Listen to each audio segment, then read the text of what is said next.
Hello, hello, beautiful visionaries. This is Lorna Liana, and today I'm joined by ethnobotanist Jonathon Miller Weisberger, who has spent the past 26 years studying rainforest plant medicine traditions. Since 1996, he has organized biannual Rainforest Medicine Councils, which are experiential workshops and journeys for personal, community, and planetary renewal that have offered participants an intimate opportunity to meet and learn from indigenous elders, the mighty rainforest, and the omnipotent plant teachers. He is the author of the book Rainforest Medicine, Preserving Indigenous Science and Biodiversity in the Upper Amazon, and this can be purchased on Amazon.com. Jonathon is also the steward of Ocean Forest Ecolodge in Costa Rica, where he lives most of the year. To discover more about his work and his programs, please visit rainforestmedicine.net. So thank you so much for joining us today to talk about this very juicy and rather controversial topic about the spirit world and the world of spirits within the Sequoia culture. So I'd love to, before we dive into that conversation, I'd love to first of all hear a little bit about who you are and how you were able to become so connected to the Sequoia people. Thank you, Lorna. It's a pleasure to be here with you again. My name is Jonathon, as you mentioned, Miller Weisberger. I was raised in Ecuador, and in 1985 we moved to the United States, where I studied in botany and music at Humboldt State University. But in 1990, I got an opportunity opened up for me to work on conservation projects in Ecuador. And when I was a young boy, I had visited the rainforest on several occasions, so it was really exciting to have this opportunity now as a young adult to go back and work on conservation projects. And I took a year leave of absence from university that turned into 10 years. And basically I worked on a lot of different amazing projects. Some of them were, the original invitation was to collaborate on a project with an Australian organization, the Rainforest Information Center. And this project was the physical demarcation of the Waorani Indian Territory. And the Waoranis are Ecuador's most recently contacted indigenous tribe. And still to this day, there are several groups of the Waoranis that remain in volunteer isolation, is kind of the word that's being used now. That essentially means they'll kill anybody that comes near them, no questions asked. They don't know they're in Ecuador. They don't know they're on planet Earth. They just know that they're the Waorani, the people that are holding up heaven and earth.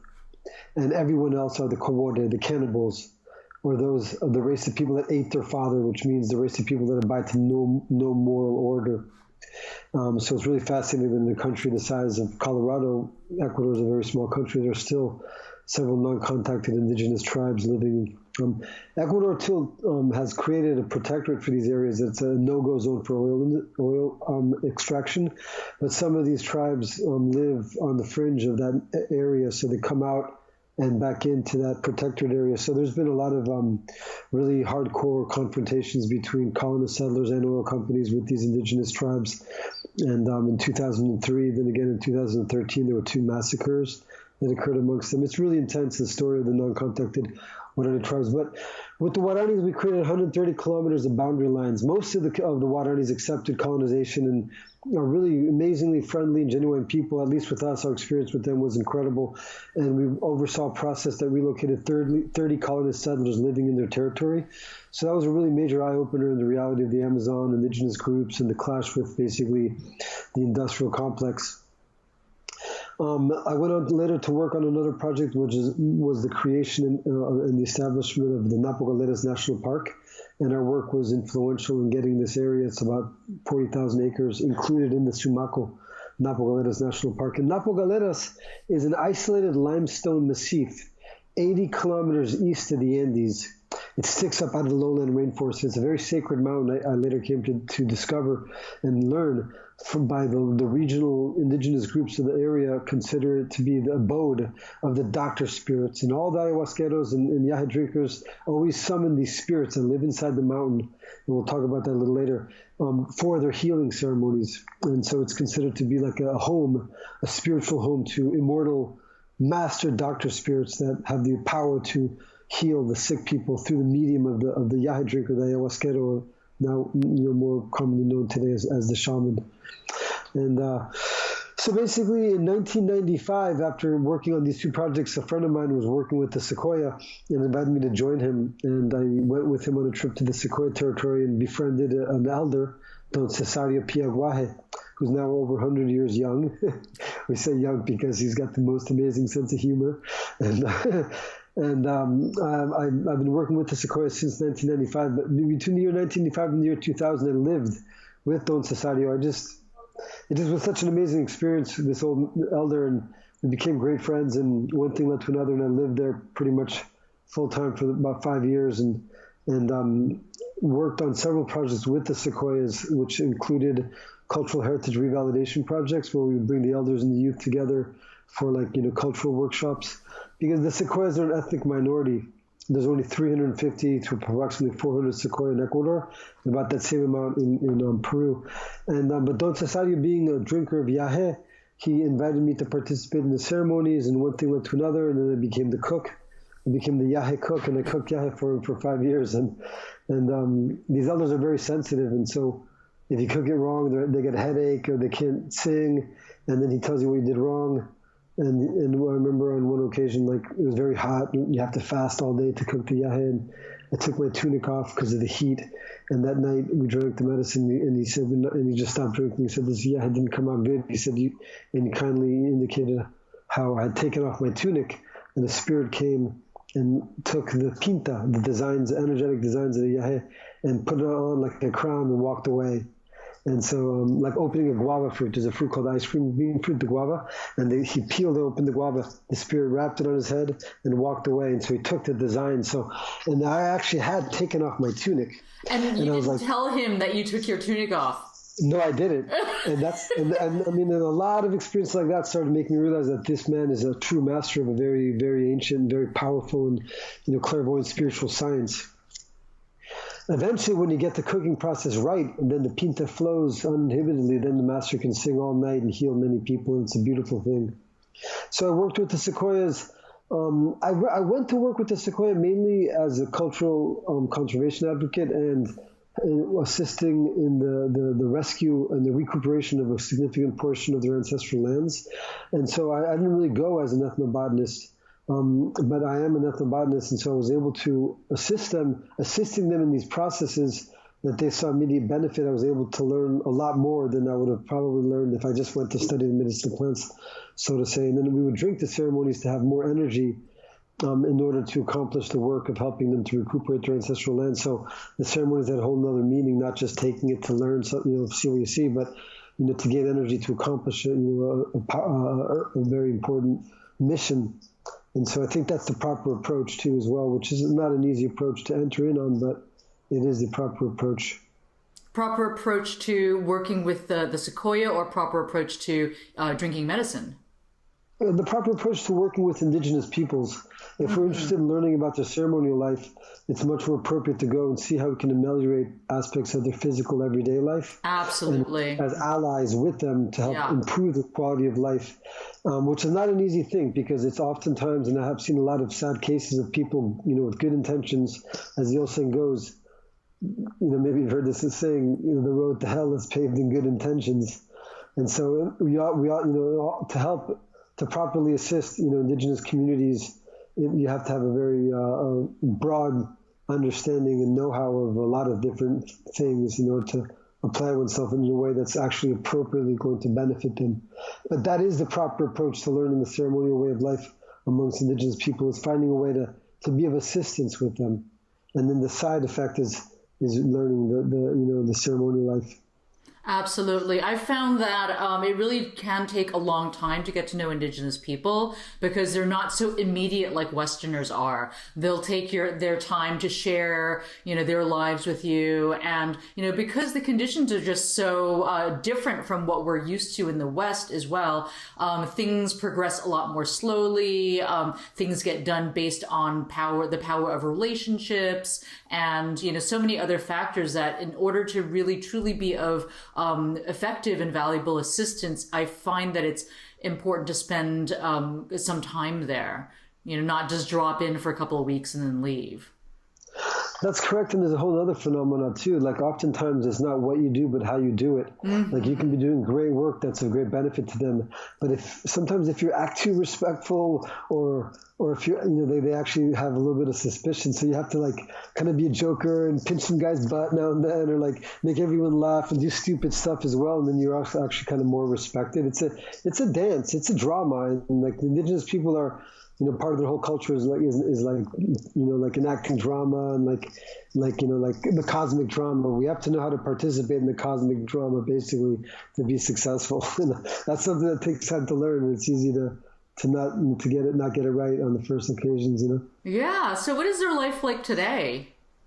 Well, the Sequoias, they're beautiful people, and they're undergoing, when I first started working out there in 1995, if you forgot something, that was it. Because once you're out in their territory, there was like 1 or 2 boats a month coming up the river. But now there's roads that go pretty much all the way out, way, way, way, way out to the village. It used to take us days of traveling to get there. Now you can get there in one day and drive pretty much almost all the way to the village. And since my time working there, I've witnessed the basically hundreds of thousands of hectares of rainforest land deforested around their homelands for African oil palm plantation. Artery clogging friggin', like palm oil that's in everything now. Mm-hmm. It's just going in all over there, replacing beautiful wilderness hunting lands, to these monoculture, high pesticide maintenance style, African oil palm plantations. And it's really sad to see that.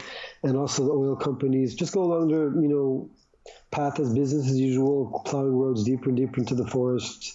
And there's more laws now that, give indigenous people more rights. They can veto, they have oil companies, need their permission now to drill on their land. But most of the youth have pretty much kind of sold out to the cash economy and for better or for worse, and it's not like they're bad people, but they're like up against the rock and the wall, and the Western kind of like capitalistic mechanism is so deeply effective, and people get hooked so quickly and it's understandable because to live a life in the wilderness is not an easy thing, and so there's all these emoluments and commodities that people want now that all cost money. So how do they get the money? Mm-hmm. And then people get hooked in, and now people. And so basically, a lot of the, indigenous youth go and have, work for the companies. And there is like kind of a resurrection a little bit now. When I first started living out there, none of the youth would ever come to the ceremonies. But I think it was also because the whole colonization frontier was so new and fresh, and it freaked the hell out of them. But now these oil company towns and these like little these colonization boom towns are sprouted up, and they're not going anywhere. It's like, and they're just growing, and it's all cement. And, stuff that ain't going anywhere, it's not going to just, that's going to be around for a long time. And people, a lot of the youth are educating themselves now in the town. So they're less fearful of the outside world, and they feel more comfortable in it. So that's also kind of allowed them to feel more inspiration in kind of rescuing their traditions and learning more about and participating in ceremonial life too. So it's some things go up, other things go down. Other things go down while other things go up. It's a kind of a diverse tapestry of realities down there. But sadly, for the most part, the elders are getting older. There's less and less disciples. The youth will participate in ceremonies, but it's one thing to participate in the ceremony. Another thing is to become a disciple of one of these elders, and that's what it takes if the science is to continue into the future. And then there's a lot of changes. The rainforest is being impinged upon seriously with non-sustainable extractive, like I was mentioning, oil logging, and sadly a lot of these indigenous people, they face the worst aspects of Western culture. They don't have access to amazing museums or concerts, or the latest and the best foods, or what some of the things that make our culture notable.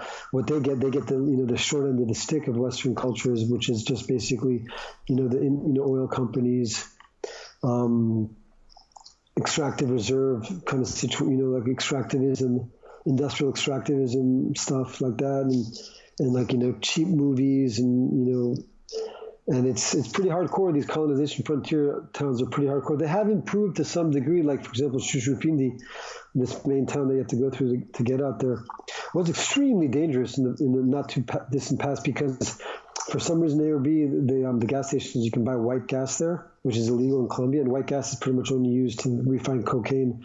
And so a lot of people, like drugs smugglers from the Colombian region, which is not too far to the north, come into Ecuador to purchase this stuff. And so there's a lot of shady business going on. It used to be where, like, 10 years ago, it cost $20 to hire an assassin. So basically, a human life was worth $20. In Jujufindi, it was like the Wild West. People get shot on the streets all the time. But the government has cleared that up and have and done some pretty hardcore cleaning up of some of the gang violence that was occurring there. And also the last president, Correa, basically insisted and threatened to nationalize the oil companies if a lot of these international oil companies didn't pay basically 40 years of unpaid back taxes. And he used all this money to fix up these oil company frontier towns, these oil boom frontier towns. So some of these towns like Jujufindi are really nice, quite a lot nicer now. They have really beautiful parks, central parks, and there's so there is kind of while things are getting worse on one hand, they're getting better on another hand. It's a complex mosaic of realities. But the Sequoia still to this day, they speak their traditional language, their native language, Pancoca, and for the most part, they're very, they love their culture and their traditional way of life, but it becomes harder and harder to uphold their traditional way of life, mainly because there's less fish in the river and less hunting, and so they have to rely more on the food from the outside world, which is just trash, refined, processed food. And like most Native Americans, they're very, after having, lived for generations on such a pure diet, they get sick much quicker when they start eating the processed foods. So there's more and more illnesses occurring there. Mm-hmm. So it's a complicated situation down there, basically. Mm-hmm, mm-hmm. Yeah, a lot of similar things happening too over in the Brazilian side as well. There are a number of uncontacted tribes in Brazil. I didn't know that there were any in Ecuador also, so that's really fascinating. So going back to the topic of our conversation, I wanted to ask you, from your book, Rainforest Medicine, you describe a whole vibrant world of spirits, both light and dark spirits. And some were surprising to me. Like, I think there was, a kind of demon that was the blue morpho demon. And when I was reading that, I was like, but no, it's such a beautiful butterfly. How is that possible? So I'm really curious to discover this whole pantheon of spirits in the Sequoia worldview, and to help understand what they understand to be the spirits that constantly surround humanity. Yeah, talking about the spirit, you were mentioning it's the Mawajopai. Mawajo is the blue morpho, but I'm not sure if the spirit is actually associated with that morpho butterfly. It does have the same name because they say that they can be seen with butterfly-like wings, and they fly, and they can bring the shaman master to their home on a spiritual flight, and then in their home they offer the master, or the yagé drinker, they offer him aun to eat, which is like their yucca tortillas, like these big yucca tortillas made of yucca, which is a staple of the Sequoia food staple. And the shaman has to refuse eating any of them. It's kind of a spiritual trap. If the shaman eats the food that they offer, they say that the person can become a sorcerer. But after they reject the food, then the Mawajopai, they're also healers too, and they say, hey, they know that the shaman's trying to heal someone, and they explain to the shaman how to cure the person. And so the Mawajopai are spirits that the shaman uses only after firmly establishing a relationship with the Wiñapai, which are the celestial immortals that also live inside the water and inside the earth, in heavens that are inside the water and inside the earth in alternate dimensions. These Wiñapai, which Wiña means always new, they're always new, always fresh people. They're pure universal subtle law, and they never harm anybody. And they're deeply they're the extensions of God. Once the shaman master has established his relationship with these celestial spirits, then he can use the different earthly spirits like the Mawajopai and others that exist, many others, to heal.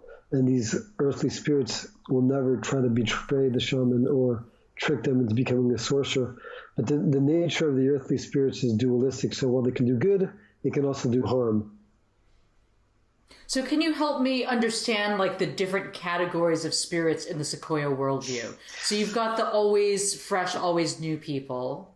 Right. The highest ones are the Wiñapai. Many legions of Wiñapai. There are many legions. Like the ones that the sequoias most commonly work with are the Concopai, the cicada immortals, the insect, the cicadas. When the cicadas are singing their heaven that is close to the earth, that's when they initiate their youth, because the heaven of the Conco Wiñapai are close to the earth. And then there's Wiñapai is like the general term for all the legions of the divine immortals. There's the Haikuntipai that live inside the mountain of Galeras, that live inside high hills.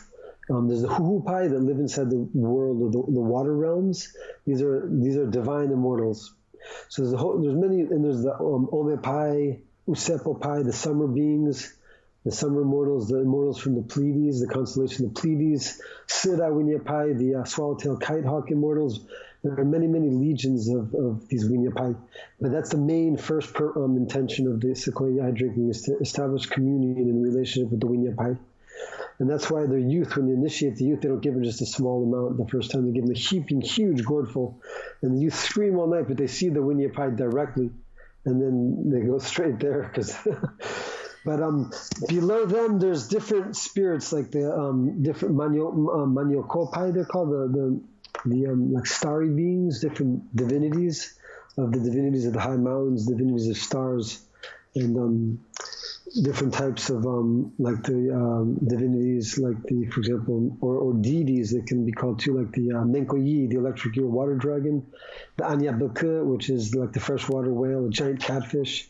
There's the Toya Unkukui, which is the Zion's boa, which is a very important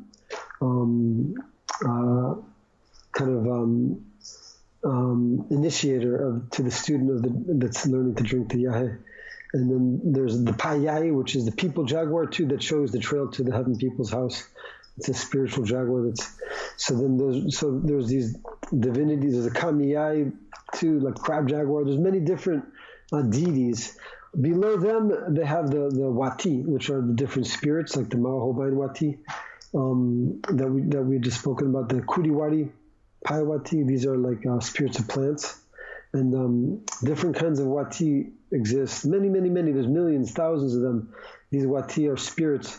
The spirits have two sides to them, because it's important to mention that the Wiñapai and different the divinities, they transcend time and space, and so they transcend the dualistic realities that are basically a phenomena that exist in the realities of time and space. The spirits that transcend time and space are divine spirits. The ones that are still bound by time and space are spirits that have a dualistic nature, so they can both do good and harm. And it depends really on the power or the virtue of the master that's invoking them. And some of them are trickster spirits too. There are a whole level of trickster spirits that like intentionally try to basically wreak havoc and cause ceremonies to go haywire. And then there's but these spirits are on a lower energy vibration than humanity. People, so it's kind of an energetic reality. The highest, from the most sublime to the most dense. The most sublime are the spirits that transcend time and space. And then we have the starry beings and mountain deities that are still bound by time and space, but are still higher up a level. Then we have, lower down, we have spirits, the earth spirits, and different nature spirits. And we have human beings, and then below ghosts and demons. So ghosts and demons can go up one level pretty easily to the level of humanity. And that's as far as they can go. The human beings can go down one level to the level of ghosts and demons, or one level up to the level of nature spirits, without having to break through an energetic blockage. Nature spirits can go up one level or down one level. They can come down one level to the realm of human beings, or go up one level to the realm of starry beings and mountain deities. And then there's a realm, basically the realms that then you come to the edge of the realms that transcend time and space. To pierce into those realms that transcend time and space, there are many blockages. So the spiritual, basically in a spiritual development, the path of spiritual development aims at opening these blocks so that people can experience those realms transcendent of time and space, but they can't be accessed without, basically breaking through certain blockages. So what I'm trying to get into is that this is interesting because, see, the nature spirits can come down to the level of humanity quite easily. And so that's why, for the most part, people that don't have a master or proper training or firmly committed to a virtuous way of life or have an understanding of like ancient sacred cultures will have more fluent communion with like basically nature spirits. And the nature spirits have a dualistic side to them. They can do both good and bad. Okay, so you mentioned that they were trickster spirits as well. So how would you be able to tell whether you are being, confronted by a trickster spirit that looks like a divine being? For the most part, they reveal themselves eventually. So they try, like, in the beginning, they'll try to come off as something that they're not, but then they always, their true nature is revealed. And the way to basically discover the true nature is through meditation and non-impulsiveness, non-reaction. The person who's under the influence of this medicine and experiencing these visions has to stay very still and quiet and be like a rock, non-reactionary.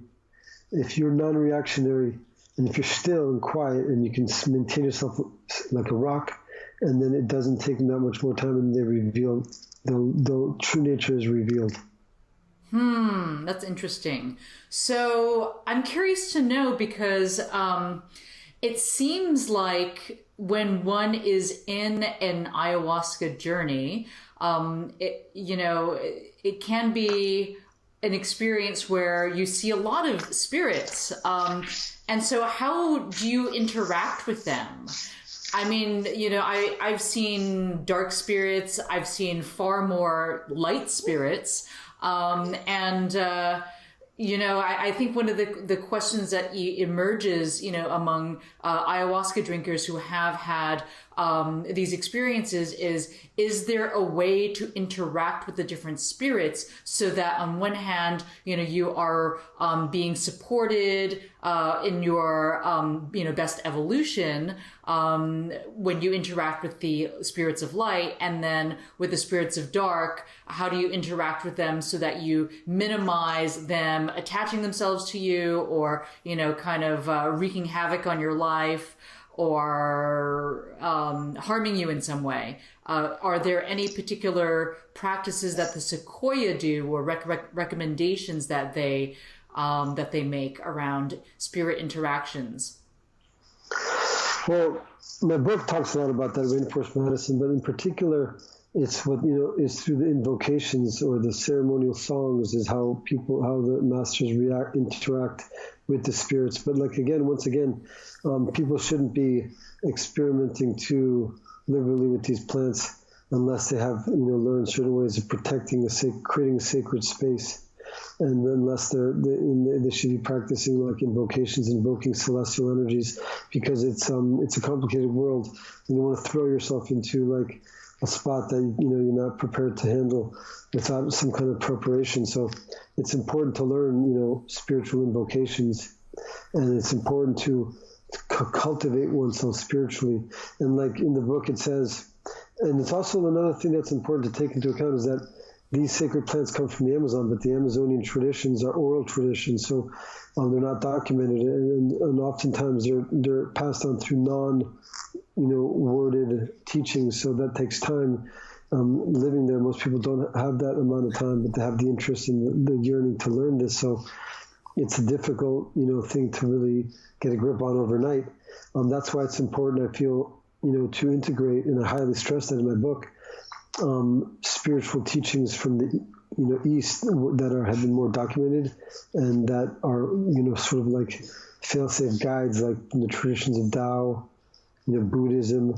In the Taoist canon, there's tremendous literary contributions about what it means to uphold a spiritual way of life, about spiritual development. Master Ni has beautiful books, for example, like the Workbook for Spiritual Development of All People, that's loaded with prayers and invocations that teach people spiritually how to protect themselves spiritually, how to increase their spiritual energy, and how to reach towards communion with the celestial immortals, which is the absolute goal, the only goal in the beginning of any kind of spiritual path.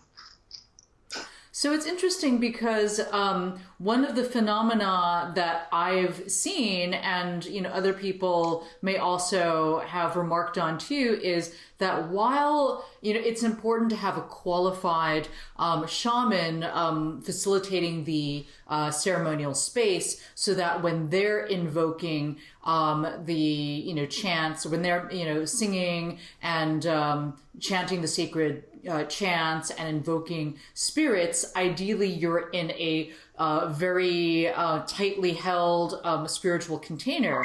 But there are many situations where that is not true at all, where either you have Western facilitators, people that have predominantly, backgrounds in psychotherapy that might be leading ceremonies, or even, shamans that are, not altogether in their integrity because they're, very much swayed by the money, power, women aspect of of being a shaman, like traveling in the West. So, if you happen to be in a ceremony where you're experiencing disturbing spirit intrusions, and it doesn't seem like the shaman's keeping the space clean of them, what do you do?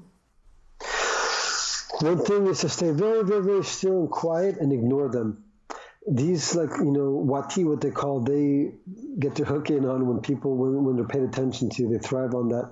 And so it's important to stay very still and quiet and ignore them. And in your mind's eye, quiet eye, start praying to the celestial spirits created, whoever it is you believe in, Jesus, Buddha, God Almighty, the immortals, the heaven people, your own innate power as a virtuous being, child of heaven, and just keep, silently, stay very still and quiet. But also sometimes, you can blow lightly like that a few times.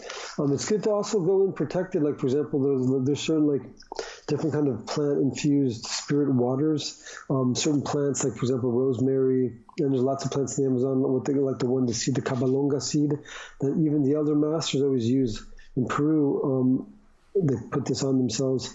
There's a lot of different traditions. The traditions of ayahuasca have a whole different aspect to them than the traditions of yagé, but the sequoia used, for example, aromatic herbs called like ocomania, justicia pectoralis, and they call mania. They put on their wrist whole wads of these, and on their arms, aromatic herbs. These aromatic herbs have a very specific smell, and it has several functions. One of them is, these are the same plants that their ancestors used. So these elder masters in their youth, when they were studying with their masters, they had those same smells on them. So it links them right into a timeless nature of countless ceremonies upon ceremonies that they've participating in. So it kind of it connects them with this energy that links them to all the line of ceremonies that have occurred since antiquity. Another thing is that the straight outright plants are believed to have an effect of protection, spiritual protection against bad spirits. But then there's another phenomenon, and I'm going to get back to your question, but I'm just drifting a little bit, but I'll get back. And it's really interesting. The sequoia tradition has this stuff it's called hehe bonsa, which means sticky achote, and not everyone knows how to make it. Only some of the grandmothers know how to make it. It's kind of a dying art, and this stuff is like this sticky red paste that's always kept in a small clay bowl, and some of it is taken out and put between the toes, and with a stick, the stick is rubbed in between the toes, and the friction and warmth of the rubbing of the stick kind of softens it up. Otherwise, it's very sticky at first, like a paste. Once it gets soft, and they put it on their arms like this and make different patterns on their arms and their fingers and their legs. And then so, since it's very sticky, then they have what's called, this other stuff is huito. It's from the raspings of the palm heart of the chonta palm. The chonta is a very sacred palm, the une, because they believe, the story is written in my book, that the creator Ñaña created all the races of humanity by giving them, they were like these primordial ape-like creatures, originally humanity, that lived inside the earth, and they were taken out by Ñaña and given this seed of this palm that he got from his wife, Rapao, who didn't want to give it to him at first. She has this immortal like kind of time capsule garden. So she didn't want to give it to him to create humanity. So he had to sneak into her garden, transformed as a scarlet macaw. And he got the fruits and took the people out and gave it to them to eat. And then as they ascended, as they ate this fruit, and he cut the tails off of them, and each tail became a species of monkey, and each body became a race of humanity. But what's interesting is that they use that, because there's many other like fluffy white things they can use, but they specifically use that because it goes right back into the origin of humanity. So there's a lot of psychology related to the plants they're using that trigger the mind into a certain groove, so to say. And so this stuff is rasped. It's like this white fluff that's kept in a string bag, and so it's put on the arms, and it sticks to where the designs are. So what do we have now? We have the merging of a texture, this white fluffy texture, of an aroma, because this stuff is really aromatic, because it has copal resin in it and other aromatic plants, and color. And so what is occurring? It's driving the mind towards reaching a state of synesthesia, where we transcend the senses, because that's where the celestial doctor spirits are, in realms transcendent of time and space, transcendent. The senses, they help us understand the physical reality, and they're necessary for us to interact with life on Earth, but they also trap us in a 3D reality. In order to transcend this kind of like realities that are contained in the capsule of time and space, we have to also transcend the senses. So this body painting helps the sequoias to reach towards a higher dimension in their meditative practice under the influence of the yagé. With that said and done, people in the West during ceremonies that they feel like have to go into this prepared. If you're going to go into a ceremony, it's really important. I'll share some information. Basically, the facilitator who's serving the medicine, I think, should have no secrets about how they learned or what their intentions are. They should be sincere, forthright people. And the person that's about to participate in the ceremony with them should be able to ask them anything about their life, and they should be willingly able to respond to any questions, for example, how they learned this, what plants are in the brew, or any concerns that the person who's about to participate in the ceremony might have. If people that are hesitant of sharing information about how they learned this, who gave them the spiritual authority, or how they were authorized to hold these ceremonies, if they're hesitant on speaking, it's a sign that the person is not probably ready. I mean, that's an absolute sign, but it should be given as a little bit of a warning, because the proper ceremonial facilitator has nothing, that person will have secrets that they can't tell anybody, but that's on a whole different level. These are certain things that people aren't, that you can't just divulge, to anybody. This is master level information or advanced spiritual practices. But for the most part, especially common questions on how they learned, how they received the authority to serve these medicines, what their intentions are for serving them, they should have no hesitations in being forthright with that information. A lot of people don't have haven't received authority. They just, started drinking and going down to the Amazon, and then they felt called by the medicine to serve. Yeah, for the most part, this medicine we like to call, in the book I call it grandmother medicine, because we want to have the hope and the faith that this sacred plant is traveling the world over, because we live in a time where we're in immense peril as a humanity, and all ecosystems are facing their maximum peak point of almost collapse.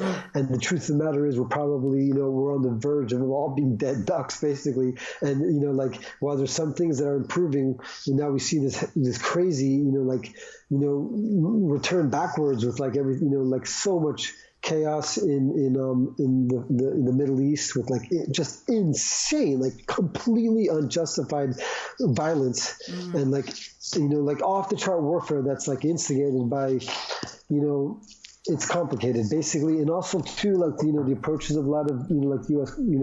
president at the time, with his pretty backwards mentality in terms of just going straight forward with the whole industrial complex, and not being, aware of global climate change and the vital importance of enacting, basically every measure possible within our reach to stabilize, the planet Earth's climate. So anyway, we're entering into more and more perilous times. So we went, and people are also more and more confused.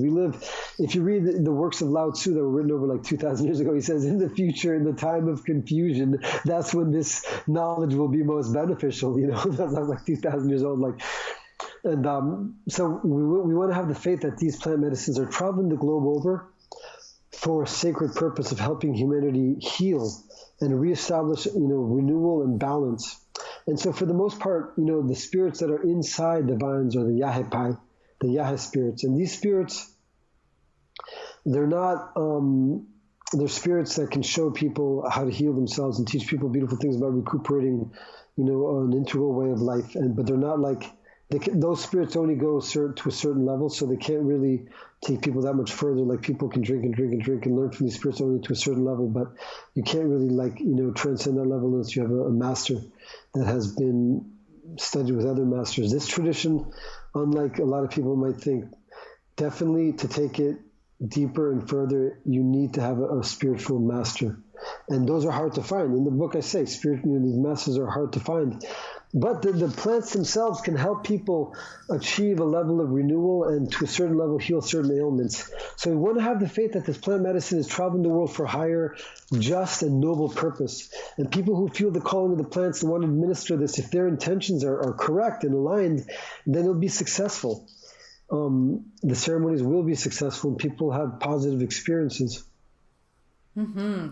So I, as the publisher of Entheonation, do receive a lot of messages from people. And interestingly enough, one of the most common messages that I get are from people that went down to the Amazon and then came back home to North America, and they feel like they brought something back with them, like some type of entity. And, that entity is now living in their living room or, now they're being disturbed they're being haunted. And so I'm curious to know, do the Sequoia ever, address this kind of phenomena, and what would be the traditional means of dispatching the spirits, and then what would you recommend for somebody who might be experiencing this in the West?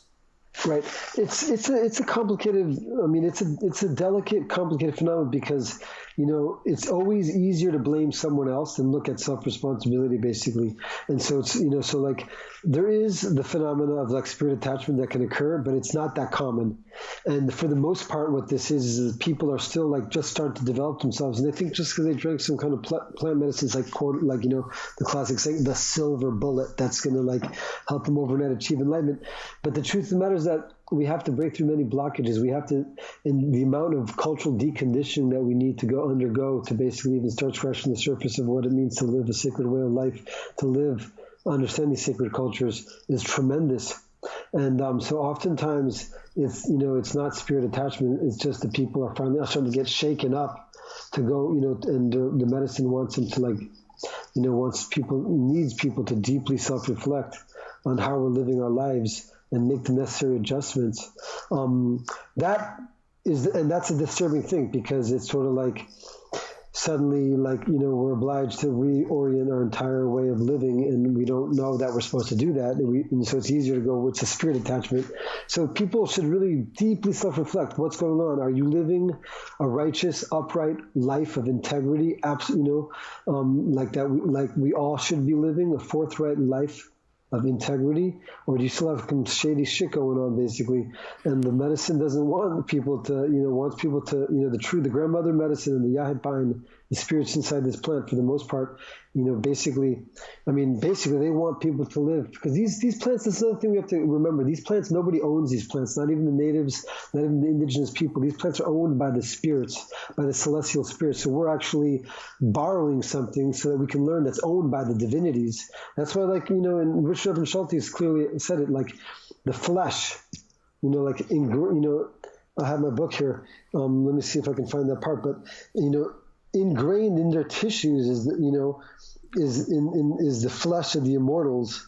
Ingrained in their in these plants, interwoven into these plants, is something that's divine, is the flesh of the immortals.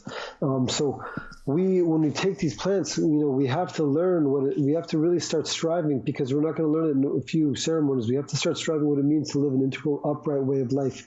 And the most easiest, the most simplest tools that we have available to us are aspects of the millenary spiritual cultures, like any of them, like Taoism, Buddhism, Sufism, Hinduism. Like these ancient cultures have a very deep, old canon of literature that it's really necessary to start studying if people want to redirect their way of life. But in the rare occasion that there is a spirit possession,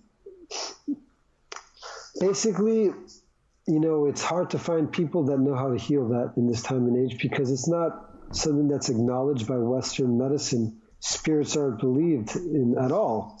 People are just starting to believe in the meridians, and those can be like actually tested with like electrical apparatuses. That yes, there are electrical currents in the body that can be tested with, simple, tools, technological tools, and still, basically Western medicine for the most part doesn't acknowledge the meridians in the traditional Chinese medical system. Again, homeopathy, which is, based on the premise of less is more. If you look at some of the homeopathic medications under micron telescope, there's no trace at all of the plant it's saying that it contains. So Western medicine also shuns, for the most part, homeopathy, even though it's a very effective medical system. And for me, I feel that it's the medicine of the future, because it's based on the concept of less is more. From one shell, you can make medicine for millions of people. But basically, and so then take it one step further into actual spiritual entities. Hell no, man. Western medicine is not accepting this, and probably in the near future, not even close to coming near it. So where do you find the doctors that can heal like spirit attachment? It's very difficult, if not impossible. But in my book, I gave a cure that I learned from Don Pablo Maringo, who was the great sage of the Amazon, and I was very gifted and fortunate. I didn't even realize at the moment how lucky I was to have been a personal friend of his, to have met him and have spent quality time with him. And he learned, because he abandoned the path of ayahuasca shamanism, and it's very interesting why he abandoned that path. And basically, he abandoned the path. I'll just share this account, and then I'll share the cure. He abandoned the path. He abandoned the path because he was healing a lot of people. He underwent many kinds of dietas, and he was healing many people. And he was a man of high selfless integrity. Gave away everything that was ever given to him, pretty much. Lived a very frugal life. But what happened is that, and this is like something, again, this what I'm about to say, just like bound only to the Amazon, or is this actually universal truth? I'm not absolutely sure, but I can tell you from a cultural perspective, how people explain what happens down there, indigenous people. Essentially, he was healing a lot of patients that were the victims of sorcery. And what happens is what they say when a person is attacked by sorcery, victimized by, they have a spiritual dart, what they call a chontapala, or on their body. Like usually it's in the form of like a stake, a wooden spine, or I heard them called virotes. Virotes, which means basically dart. It's a Spanish word for dart. Dawa, the Sequoia call it, which is also many different kinds of dawa. There's many different kinds of spiritual illnesses that the sorcerers know how to place, and also spirits can place too. That's why for the most part, it's not usually spirit possession, but it's a dawa, which is like a spiritual sort of black magic that's placed by either spirits or sorcerers onto the victim. And so what happens is that when the shaman is healing this stuff, these virotes, as you say, they fly, get flung back, and they hit the sorcerer, usually when the sorcerer is sleeping, and then the sorcerer gets sick. And so what happens is then the sorcerer starts investigating in his ayahuasca ceremonies who is healing the people that he is making sick. For the most part, these sorcerers don't just have like a vengeance against any person, but they do favors for people, and people come to them and pay money because they need someone toppled, or they have problems with someone and they want to take vengeance, so they do it through spiritual warfare. And so then eventually the sorcerer discovers who is causing them to get sick by healing their sorcery. and then they start focusing spiritual attention to topple that sorcerer. They start focusing on ways how they can eliminate that sorcerer. In that world, it's not just like get him sick; it's kill him. In that world, it's a very savage world, and so they set the intention of removing, through spiritual warfare, the healer. And so what happened in the case of Don Pablo Maringo is that he was healing lots of people that were, ill from sorcery. And then the sorcerers started to get together, a group of sorcerers, and they started to do spiritual warfare on him. And his spirits that he was using to heal, they tried to get him to ordain them to kill those sorcerers. And he freaked out because he told them that he's on the path to healing, and that only God who gives life can take life. And they were like urging him to give him the authority and just say the word and we'll kill them. And he didn't want, and he also realized the nature in that moment of the spirits he was working with. He had gone through intensive disciplining. He was firmly rooted in his virtuous way of life. He was able to use spirits to heal, but these same spirits revealed that they can also kill. And he made the choice to not kill these sorcerers because he didn't feel like he had the moral power to do so. And so he abandoned the path of ayahuasca shamanism because of that. Later in the morning, at sunrise, from 3 in the morning, when the heavenly spirits descend, these spiritual doctors that he had affinity with would come to him, and they told him that he did the right thing. And but they said they were going to still come to you so you can still heal, and then because you still have the energy of the medicine with you, but after a while we won't be able to come anymore. And so they would come to him every day at 3 o'clock. And so when he abandoned the path of ayahuasca shamanism, he still had people come at 3 in the morning for healings, and did almost a full year of more healings just through the energy of these spiritual doctors. But after a while, they told him that your energy level is diminishing now. We can't be with you anymore, and they left. But before they left, they taught him some cures, how you can heal people. And so for many years after, he healed people with the sap of the copal resin. And he showed me a resin of copal, and he said to me, "Jonathan, what's this?" And I said, "Don Pablo, that's a ball of copal resin." And he said, "Yes, it is, but it's also a whole lot more." And he said to me, "This is a ball of resin of copal, but it's also an empire of celestial spirits." And he said that there's a temple in heaven devoted solely to the burning of copal. And he taught me a technique. He shared with me a technique used to heal lots of different kinds of illnesses, and particularly spiritual illnesses, through the burning of copal. It's written about in my book as well. It's actually in one of the endnotes about copal. It's described in the book, carefully described. So could you give us an overview now? So basically, like, let's say, an individual is in California, and for whatever reason, they believe that there's a spirit that's from Peru that now is in their living room. Would you suggest that they go and get a big ball of copal and start burning it, just incense, smudge the entire place out? Yeah. You don't need much of it, and it's important to use just a little bit, not too much.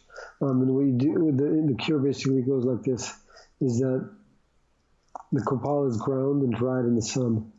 And then a person, like usually a child or a person who's well conserved, who's an upright person, a moral person, living a righteous life, that person is the one that can administer it, or a child that's innocent.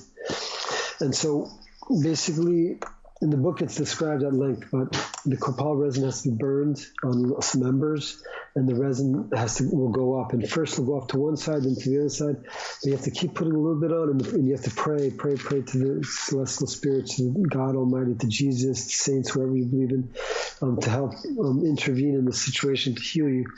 And then once the copal resin comes straight up your front, goes straight up, and makes a straight column, and then you turn around and do the back.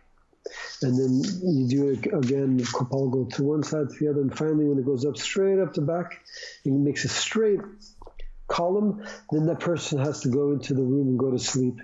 The next day, that person can't come out till 2 o'clock in the afternoon. So a family member has to bring them some food, and the way it's done is they leave it at the door, and they knock on the door, and then the person waits a few minutes so that the person who brings the food leaves, and they open the door and just reach their hand out and bring the food in. And their family or friends who are helping facilitate this process have to bring them a little bit of breakfast and some lunch. And the person has to remain unseen by anybody until 2 o'clock in the afternoon. At 2 o'clock, though, the person has to come out and go to a public place and say hi to people and shake people's hands. And then the dream that you have that night, not to tell anybody about it, but you'll see in the dream how the cure works. And sometimes it takes 2 or 3 times to be effective. That's one way. There are many ways of liberating spirit attachments, but that's one way.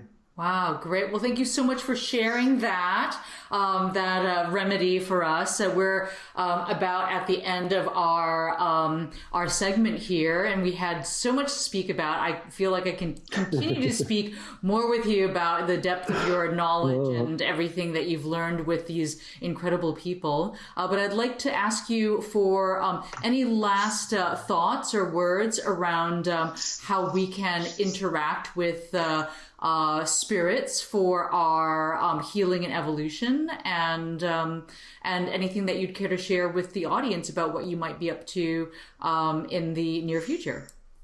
The only way that we can evolve spiritually is by contacting the celestial spirits that also live inside the water and inside the earth, in the 4th dimensions inside the earth. We have to reach to contact those and understand what those are. And the quickest way of attracting spiritual help from them is by enacting virtuous deeds. Every day, do 3 acts of kindness in secrecy. I love that comes from the ancient teachings. Wonderful. Well, thank you so much for joining us today. And so anything that's coming up for you in the future that you'd like to share? We have some retreats coming up at our lodge. They're epic, beautiful. The lodge is spectacular. It's called Ocean Forest Ecolodge. It's just been rebranded. The old name was Guaria de Osa. It's on a beautiful beach just south of Drake Bay, surrounded by the ocean on the front and the rainforest in the back. This is a great opportunity to learn about these millenary plant medicine traditions and be empowered to experience it in a way that is safe and will nurture the root of your life. Awesome. Well, thank you so much for joining us, and you have a beautiful rest of your day. Bye-bye. Thank you, Lorna. Likewise. Bye.